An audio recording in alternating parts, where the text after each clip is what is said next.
Good day to be Kash Patel. Right now, FBI Director Kash Patel, the top federal investigator and domestic intelligence chief in the country, is facing a massive and growing list of scandals about his alleged alcohol abuse, absenteeism, paranoid abuses of power on the job.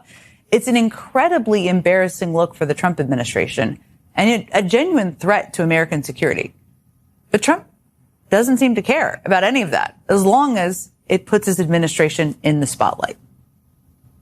Holy shit. I think Donald Trump is losing his damn mind right now because of this guy. His own FBI director, Kash Patel, looks completely addicted to drama and attention. The man is drowning in serious allegations, heavy alcohol abuse, paranoid abuse of power, forcing political loyalty tests on agents, brutal retaliation inside the bureau, and straight-up possible lies to Congress. This hearing today might actually be the end of his career. I cannot imagine ever having to worry about former FBI directors Wray or Mueller spending multiple weekends drinking heavily at the Poodle Room in Las Vegas. So there have been no occasions during your tenure when FBI personnel were unable to promptly reach you. Absolutely not. You can ask my entire workforce. They hear from me at every single hour of the day. It's been written and documented. You are literally saying it. No, I'm saying that these are reports, Director Patel. No, and unlike your baseless reports, Director the only person Patel, that was slinging margaritas in El Salvador on the taxpayer dollar with a convicted gangbanging rapist was you. In your response to me earlier, where you had a little bit of a blow up, you made a couple provably false statements. So did you. Do you know, Mr. Director, that it is a crime to lie to Congress? Do you know that? I do not lie to Congress. Unbelievable, isn't it? A United States senator calmly asks the FBI director whether his own agents can actually reach him during alleged drinking binges, and Kash Patel immediately loses his cool, snapping like a kid who just got caught with his hand in the cookie jar. He deflects with a lame, cheap shot and drags up a photo that was already explained months ago. This is the head of the premier law enforcement agency in the world, behaving like a petulant teenager, defensive, evasive, and unprofessional. Under 18 U.S.C. Section 1001, knowingly making false statements to Congress is a serious federal felony. Yet Patel shows zero hesitation in dodging and counterattacking. Past FBI directors, Mueller, Comey, Wray, earned respect through discipline and institutional integrity. Patel, by contrast, radiates nothing but entitlement and fragility. Trump didn't appoint him for competence. He chose him for absolute loyalty. National security is only secondary. Patel has spent a lot of time and energy denying these specific stories about his alleged drinking. But we already know a good deal about his drinking habits from public accounts and things he said publicly. I mean, we have all seen the footage of Patel guzzling beer with members of the U.S. men's hockey team while on an official work trip. And it's not like Kash Patel was ever shy about talking about his drinking habits before he was the FBI director. Sunday nights would roll around and the president would try to find me. I'd be like, sir, I am on call every day, including Sundays, except the very late evening, where Sundays are for God, hockey, and beer, not in that order. And I will resurface back on very early Monday morning. It turned into Flannel Fridays because I was having this beer and I was wearing a flannel shirt. And now it's this massive thing online. I'm going to be on the sheet playing in the beer league, having a PBR, and then I'll return your phone call. Obviously, I'm kidding, but it was funny. We had this tradition every night where he would call it a final. So we'd have dinner and then we'd go somewhere and have like a final drink. Everybody should have a beer or three. It's going to be pretty lit. I might have some special apparel. We're going to throw down. There's going to be bourbon. There's going to be sparklers. We ended up in northern Italy and we were slamming Negronis at our last night. And I was like, Devin, I need a subpoena. I went to Devin and I told him that in the morning. He goes, dude, if you're going to start drinking at 9 a.m., get out of my office. Can I be the first one to say that if I ever go before Senate confirmation, they're going to call me an alcoholic? This is the same Kash Patel who used to brag openly about his drinking. Sundays are for God, hockey, and beer. Everybody should have a beer or three. It's going to be pretty lit. There's going to be bourbon and sparklers. He even joked that they'd call him an alcoholic during Senate confirmation. Fast forward to now. He's furious that anyone dares mention his drinking habits. Suddenly it's all baseless reports, and he's reportedly ordering polygraphs on his own team to hunt for leakers. Man, the hypocrisy is off the charts. Trump knew exactly what kind of guy this was, yet he still appointed him. Why? Because he needed someone willing to turn the FBI into a personal revenge machine. As long as Patel keeps targeting Trump's enemies and purging anyone who voted blue, national security can burn. Patel told you that as long as you were not prolific on social media, didn't donate to the Democratic Party, didn't vote for Kamala Harris in the 2024 election, that the vetting would not be an issue. Yes, yeah. It's exactly, it's not funny, but that's exactly what he said. He's like, okay, just tell me if you voted for a Democrat in the last 5 elections. This conversation is over and conclude the phone call. So it's just disgusted and shocked. Why were you disgusted? Because now my fear that there was a political wave coming towards the FBI with vitriol directed at the FBI, it was palpable.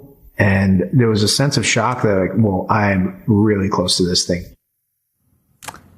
Patel and his deputies were politicizing the FBI from day one of this administration. Brian Driscoll's testimony reveals Kash Patel turned FBI vetting into a blatant political litmus test. Just tell me if you voted for a Democrat in the last 5 elections. This conversation is over. If you supported Kamala, donated to Democrats, or ever posted anything against Trump, you were finished. This isn't standard background checking. This is a full-scale political purge. Patel is weaponizing the FBI's hiring system to build a personal army of loyalists, not professionals. Competence, experience, and integrity no longer matter. The only question that counts is, are you loyal to Donald Trump? This is exactly what the founders warned against, turning a federal law enforcement agency into a partisan enforcement squad.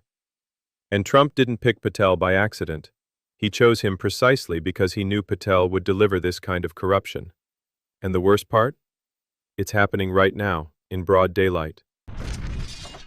About 10 who were reportedly analysts with expertise in handling Iranian counterterrorism, fluent in Farsi, long experienced. I know there's ongoing litigation, but have you replaced them? Was there a reason for their dismissal? Do we have the capabilities we need to protect the United States while there's an ongoing war in Iran? The public reporting as to the reasons for their dismissal I found deeply troubling. Well, as I've addressed earlier, I don't believe the public reporting is accurate. What we did do for the first time in FBI history is stand up the Iran Threats Mission Center. That is housed inside the FBI with our Iran experts, including intelligence and analysts and agents. And we have seen a 47% increase in the arrest of Iranian spies. Do you disagree that there were 10 Iran specialists dismissed right before the war began? So my question for you, Director Patel, just to confirm, has the FBI, in coordination with NCTC and DHS, issued a joint Homeland Threat Intelligence Bulletin to state, local, tribal, territorial, and private sector partners on the threats from Iran and its proxies as a result of this war? I know we have pushed out numerous PSAs, and I believe through the ODNI we have spoken collectively on the matter, but on the synagogue attack, the FBI directly coordinated with the synagogue 3 weeks before and provided training, which the synagogue themselves stated helped prevent the loss of No, I agree with that. Certainly, I have a question later, but that was a good thing, absolutely. But is there a coordinated bulletin going out to all the entities that I mentioned? We have not found that bulletin. We have not seen that. That has been prior practice for the FBI. I'm wondering why this is different this time. That's my question. So what I'm saying is the FBI sent out PSAs to all our state and local partners. What we are witnessing inside the FBI under Kash Patel is not isolated missteps or unfortunate headlines. This is a systematic, deliberate transformation of America's premier law enforcement and intelligence agency into something it was never designed to be: a personal political instrument operating at the direct service of one man's agenda. As someone who has covered Washington politics and federal law enforcement for more than 20 years, I can tell you this level of institutional capture is unprecedented in modern American history. The pattern is unmistakable. We are seeing the convergence of 3 deeply troubling forces: the erosion of merit-based governance, the weaponization of personnel decisions, and a reckless disregard for core national security imperatives at a time when the United States is engaged in active military conflict with Iran.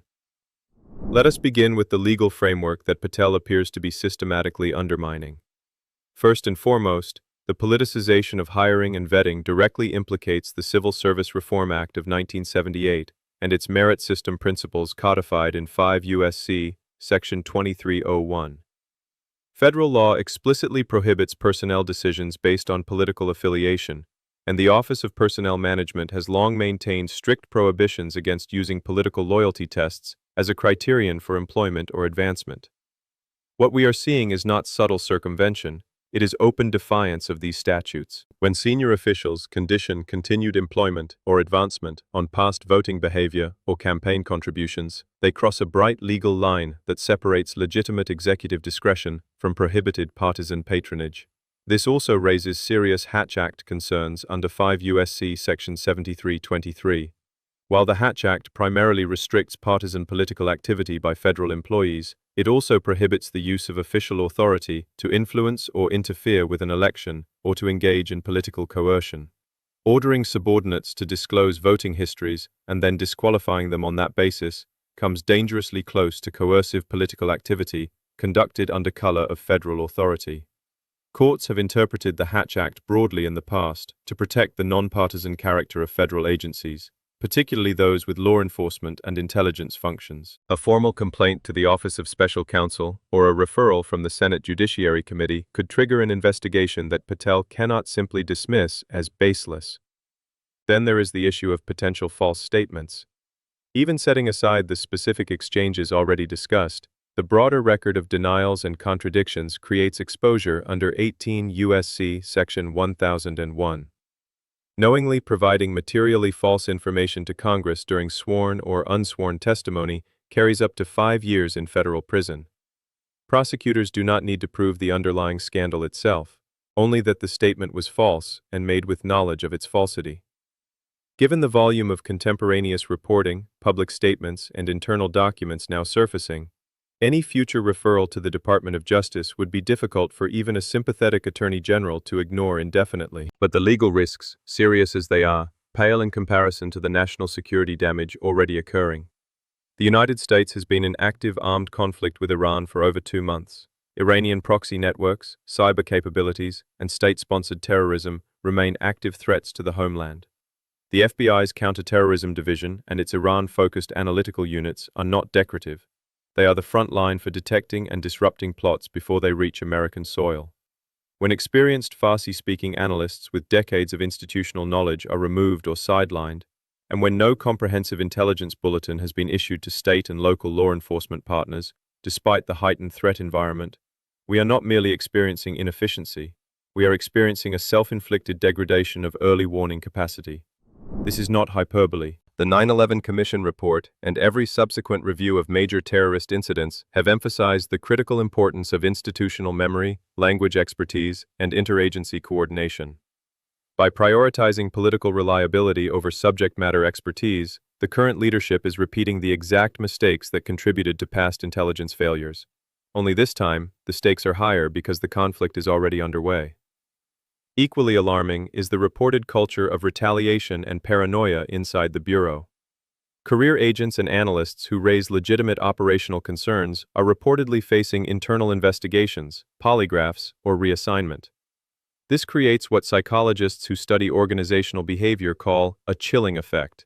Good people stop speaking up, stop challenging flawed assumptions, and start self-censoring. In an agency whose effectiveness depends on rigorous internal debate and the free flow of dissenting analysis, that chilling effect is not merely bad management, it is operationally suicidal. Looking forward, the trajectory is predictable but no less disturbing.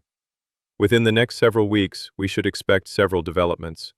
First, additional whistleblowers, protected under the Intelligence Community Whistleblower Protection Act and the FBI's own policies, will almost certainly come forward with detailed documentation. The Senate Judiciary Committee, already holding hearings, will likely issue subpoenas for internal emails, vetting records, and polygraph logs. Even some Republican senators who have so far remained silent are beginning to recognize that defending this level of institutional rot carries political risk once the full scope becomes public. Second, the Inspector General of the Department of Justice will face enormous pressure to open or expand a formal review. The IG's office has broad authority to investigate waste, fraud, abuse, and misconduct, including politicization of personnel decisions. A comprehensive IG report, similar in scope to previous reviews of Crossfire Hurricane or the Clinton email investigation, could take months but would carry enormous credibility precisely because it is an internal watchdog, not a partisan actor. Third, on the international stage, allies and adversaries alike are watching.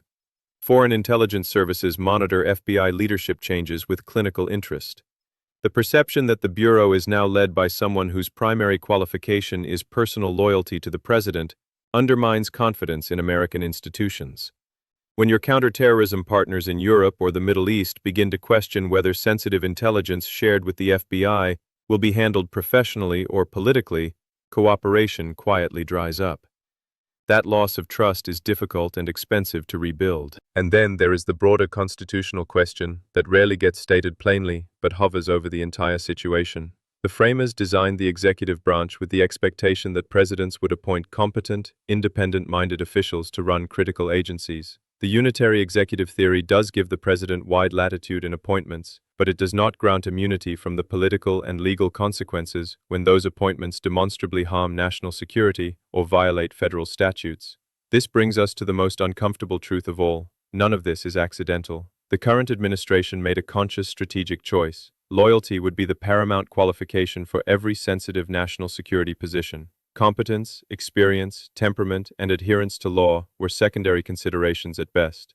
Kash Patel is not an anomaly within this administration. He is the logical and inevitable product of its governing philosophy. When you elevate loyalty above everything else, you inevitably end up with exactly the leadership profile we are now observing: defensive, paranoid, institutionally destructive, and strategically short-sighted. The American Republic has survived previous periods of executive excess because institutions eventually pushed back, through courts, through Congress, through a free press, and through the conscience of career professionals who refused to go along.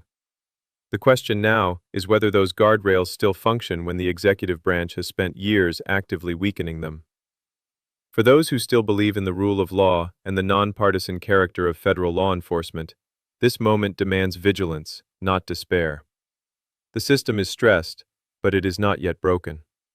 Congressional oversight, statutory protections, and public scrutiny remain powerful tools. The next several months will test whether they are strong enough to force course correction before irreversible damage is done to America's intelligence and law enforcement capabilities. Bottom line, what we are watching is not simply a scandal about one man's personal behavior. It is a live experiment in what happens when a modern superpower deliberately subordinates its most important security institutions to the demands of personal political loyalty. The results, as these clips demonstrate, are exactly as dangerous as constitutional scholars and national security professionals have long warned. If you've stayed with me this far, thank you. This is the kind of detailed, unflinching analysis you won't get from corporate media on either side. If you believe this level of institutional integrity still matters, smash that like button right now. Drop a comment below and tell me, which aspect of this scandal concerns you most? The national security implications, the legal violations, or the long-term damage to public trust? I read every single comment. Subscribe, hit the notification bell, and join the community that refuses to look away while the guardrails are being dismantled in real time. We will continue tracking every development: the hearings, the investigations, the whistleblowers, and the inevitable fallout. This is not just another news cycle. This is a stress test for American democracy itself, and we're going to keep covering it with the seriousness and depth it deserves. I'll see you in the next one. Stay informed, stay vigilant, and stay safe out there. Because right now, the people in charge don't seem nearly as concerned about your safety as they should be.